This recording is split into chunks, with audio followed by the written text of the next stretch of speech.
Hi గారు sir our channel ప్రస్తుతం మనతో పాటు దాము బాలాజీ గారు సీనియర్ జర్నలిస్ట్ వాడితో ఒకసారి మాట్లాడదాం సార్. నమస్కారం సార్. నమస్తే.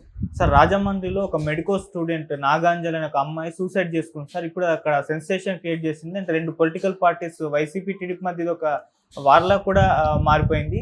మరి పవన్ కళ్యాణ్ గారు కూడా దీనిపైన స్పందించడం జరిగింది. అసలు ఏం జరిగింది ఈ అమ్మాయి విషయంలో, ఎందుకు సూసైడ్ చేసుకుంది, మరి పవన్ కళ్యాణ్ గారు ఏ విధంగా స్పందించారు? ఇది అత్యంత దురదృష్టకర సంఘటన. ఒక అమ్మాయి చదువుతున్న మెడికో చేస్తున్న అమ్మాయి ఒక హరాస్మెంట్, సెక్సువల్ హరాస్మెంట్ వల్ల ఆత్మహత్య చేసుకొని చనిపోయింది. సో ఇది ఏం జరిగిందంటే ఈ అమ్మాయి పేరు నల్లపు నాగాంజలి. వీళ్ళ అమ్మా నాన్న అనంతలక్ష్మి సుబ్బారావు. వీళ్ళది ఏలూరు జిల్లా జీలుగుమిల్లి మండలం రౌతుగూడెం వీళ్ళ ఊరు. 12 ఏళ్ల పాటు వీళ్ళకి పిల్లలు లేకపోతే అమ్మ నాన్నకి వీళ్ళు అనేక పూజలు గుళ్ళు అవన్నీ తిరిగారు. అన్నీ చేసిన తర్వాత వాళ్ళకి 12 ఏళ్ల తర్వాత పుట్టిన అమ్మాయి. అందుకని అల్లారు ముద్దుగా చాకున్నారు. దాని తర్వాత దాదాపు 3.5 ఎకరాలు అమ్మి ఈ అమ్మాయిని బీఫార్మసీ చదివించారు. ఈ అమ్మాయి బీఫార్మసీ ఫైనల్ ఇయర్లో ఉంది. ఇంకొక 3 మంత్స్లో కంప్లీట్ అవుతుంది. ఈ లోపల ఆ అమ్మాయి ఇంటర్న్షిప్ చేయాలంటే కాలేజీలో అక్కడ ఉన్న కిమ్స్ బొలినేని హాస్పిటల్ అని రాజమండ్రిలో హాస్పిటల్లో 3 నెలలకు ముందు ఇంటర్న్షిప్గా జాయిన్ అయింది. ఫార్మసిస్ట్గా ఆ అమ్మాయి పనిచేయడం మొదలుపెట్టింది. ఈ క్రమంలో అక్కడ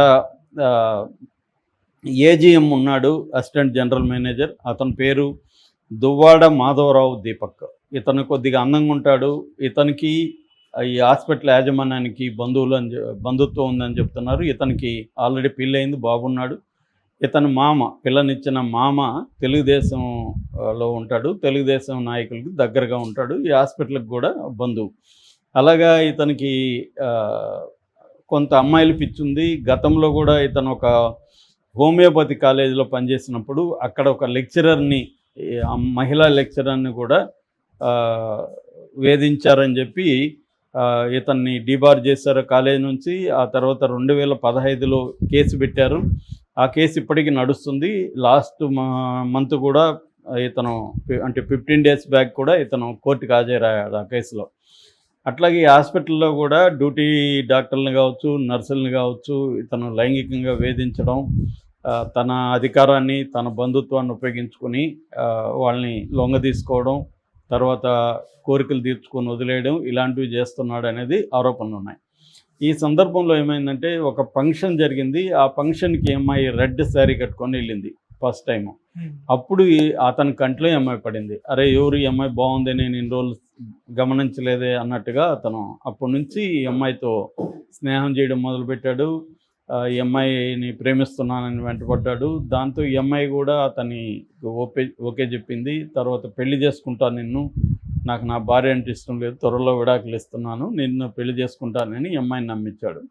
ఈ అమ్మాయి కూడా అతని, అంటే మామూలుగా ఏమవుతుందంటే ఒక హాస్పిటల్లో ఒక అడ్మిన్ స్థాయిలో పెద్దవాళ్ళు ఉన్నప్పుడు కానీ, లేకపోతే ఆఫీసుల్లో బాసులు కానీ, ఇలాంటి వాళ్ళు వాళ్ళ పవర్ని, వాళ్ళ పొజిషన్ని ఉపయోగించుకొని కింది స్థాయి ఎంప్లాయీస్ని లైన్లో పెట్టడం అనేది జనరల్గా జరుగుతుంది.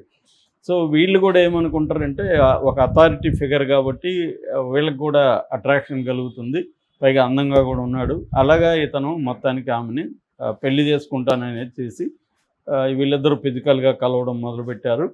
అలాగే జరిగింది. కానీ అతను ఏంటంటే ఈ అమ్మాయి ఎప్పుడైనా పెళ్లి చేసుకోమని అడిగినప్పుడంతా కొట్టడం మొదలుపెట్టాడు. కొట్టడం, టార్చర్ చేయడం మొదలుపెట్టాడు. అవన్నీ కూడా ఈ అమ్మాయి ఎప్పటికప్పుడు తన రూమ్కి వచ్చి ఫోటోలు తీసుకొని పెట్టుకునేది. సెల్లో తన గాయాలని అన్నిటిని ఫోటోలు తీసుకొని పెట్టుకునేది అనమాట. అట్లాగే డైరీలో రాసుకునేది.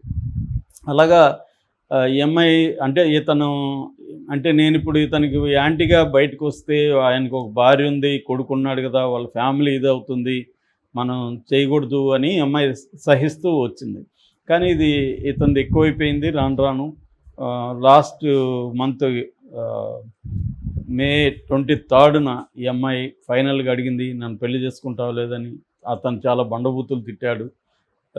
దాంతో ఈ అమ్మాయికి అర్థమైపోయింది ఇతను నన్ను చేసుకోడు, వాడుకుంటాడు, ఇతనితో ఉంటే నాకు టార్చర్ చూపిస్తాడు, లైంగికంగా కూడా బాగా వేధిస్తున్నాడు అని చెప్పి ఆ అమ్మాయి ఆత్మహత్య చేసుకోవాలనుకుంది. డైరీలో ఒక ఆత్మహత్య లేఖ కూడా రాసింది. అందులో డీటెయిల్స్ అంతా రాసింది. సో ఇతనికి శిక్ష పడాలని కూడా కోరుకునింది. కోరుకొని ఏం చేసిందంటే ఒక అనస్థీసియా ఇంజెక్షన్ విబి అనే ఒక అనస్థీసియా 10 mg వేసుకుందని చెప్తున్నారు. అది ఓవర్ డోస్ కాబట్టి ఈ అమ్మాయి కోమాలోకి వెళ్ళిపోయింది. సో ఇది వీళ్ళ రూమ్మేట్స్ ముగ్గురు ఉంటారు. ఆ రూమ్మేట్స్ చూసి అదే హాస్పిటల్లోనే జాయిన్ చేశారు. ఫైనల్గా వెంటిలేటర్ మీద 12 రోజుల పాటు ఆమె పోరాడింది. పేరెంట్స్ అంతా కూడా ఏడుస్తూ రోజు అక్కడే కూర్చున్నారు. సో కానీ బతుకుతుందనే హోప్తోనే ఉన్నారు. కానీ మొన్న 2 రోజుల ముందు ఆమె కంప్లీట్గా మళ్ళీ దీంట్లోకి వెళ్ళిపోయింది. నిన్న చనిపోయింది.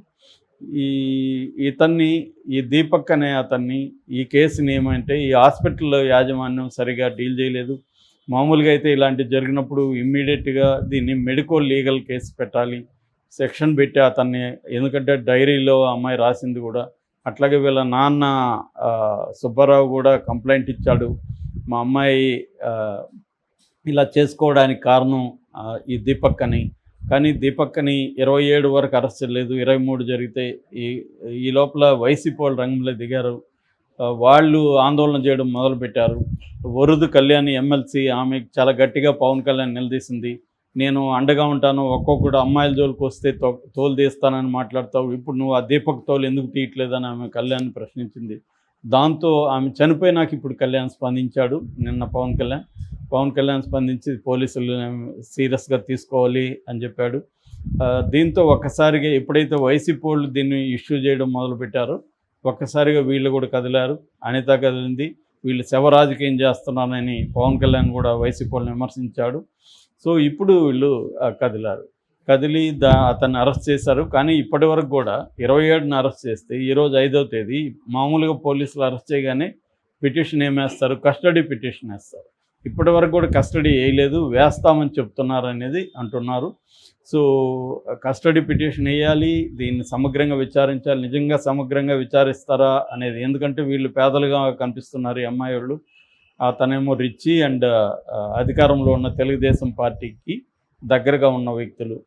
ప్లస్ హాస్పిటల్ కూడా బొల్లినేని అనగానే అర్థమవుతుంది కమ్మస్ అని. సో ఈ స్థాయిలో ఉన్నప్పుడు వాళ్ళ రెప్యుటేషన్ కోసం అతన్ని కాపాడతారా, లేకపోతే అతనికి శిక్ష పడేదానికి వీళ్ళు కోఆపరేట్ చేస్తారో చూడాలి.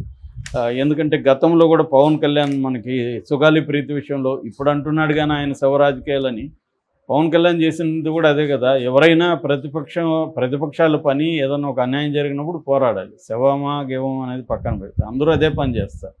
వైసీపీలో జరిగినప్పుడు తెలుగుదేశం కానీ ఇదే పవన్ కళ్యాణ్ కానీ అనేక చోట్ల పోయి చేయలేదా?